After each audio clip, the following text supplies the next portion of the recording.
Hello and welcome to Coffee Chat with me, Jody Misiak. And today we're going to talk about our environment, but the ones that we can't really control or we have a harder time controlling, which is the grocery store, work, when we're out and about, the environment's constantly changing. So grab your coffee, your tea, and come chat with me today. Okay. So other weeks we talked about home and different things. And I know at the beginning of March, I talked about, how our environment really can affect our behaviors. And so let's talk about the ones that could be a little trickier, like say work, the grocery store, and things like that. So one of the biggest ones for me is if something triggers you or you feel, triggered. It's triggered. Let's use the word triggered. You feel angry, frustrated, something. My biggest trick is take yourself out of the situation if you can. So if you're at work, I almost said the office, but you might not necessarily be working in the office. You might be working in a warehouse or something. My biggest thing is get yourself out of that situation if you can. So say something heated happens, excuse yourself or do it as soon as possible and get yourself out. Take yourself to the bathroom, do something to get yourself out of that situation if possible. It's not always possible, but if it is, take yourself out. Then what I do is I'd have a couple goodie bags, like little tricks in your bag, which is breathing techniques. If you can have your phone in the office or wherever you work, it's good to have an ear, have a headset that you can put on, I have actually a really cool one that's wireless and I put in and have that if you can on you. So when you go to the bathroom, maybe you can listen to a 5-minute meditation or even shorter. You can find shorter ones, I think. Mine is I love 5-minute meditations, but I'm sure you can find shorter. And have that or affirmations, have a couple affirmations. And if you know something triggers you, at work, especially if you have somebody that really triggers you, have it and just keep it in your pocket or eventually just memorize it. The big one too is if you're out grocery shopping or just certain things, driving, I get triggered. I'll be completely honest. Sometimes when people are speeding too quickly with young kids now, I look at things a lot differently. I was I'm not in a rush to get anywhere anymore as long as it's done safely. Now I'm not driving like a old grandma, but I'm a little bit more aware of what I do in the car now because it affects more than myself, my kids, it's everybody. Anyways, it's having things when you can set away. So affirmations, even in the car.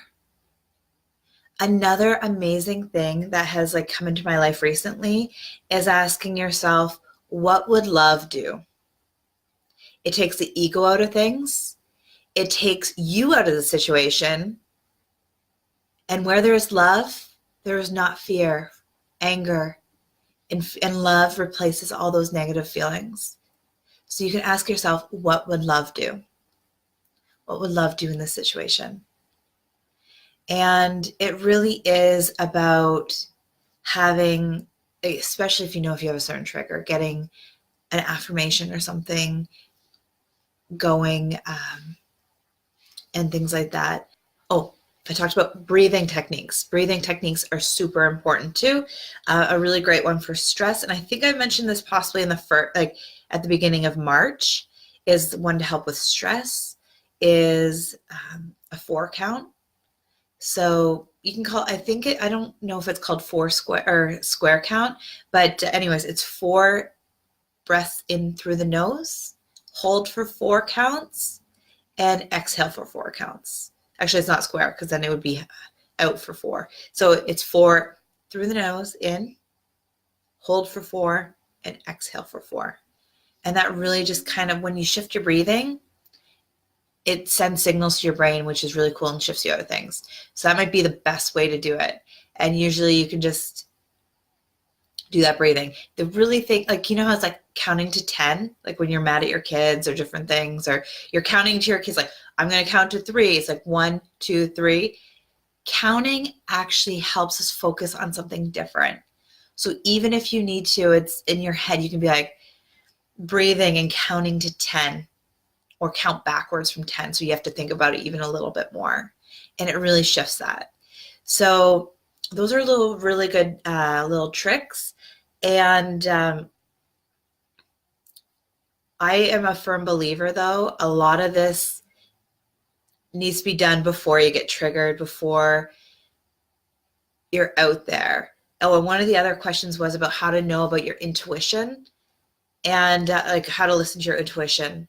And it really does take, I shouldn't say too much time, but it does take a little bit of effort. It's meditating, tapping. I found a lot of mine came from journaling, coaching, getting coached, and really working on that. And that's what I'm here for. Because a lot of what happens when we're triggered can actually be because you're talking to somebody that really got triggered a lot, like a lot. And I'm not saying I never get triggered. I still, like I said, I get triggered when I'm driving sometimes. But it's checking in with myself. So it's knowing. And one of the biggest ones is being aware of it. And then the next is doing a little bit of work.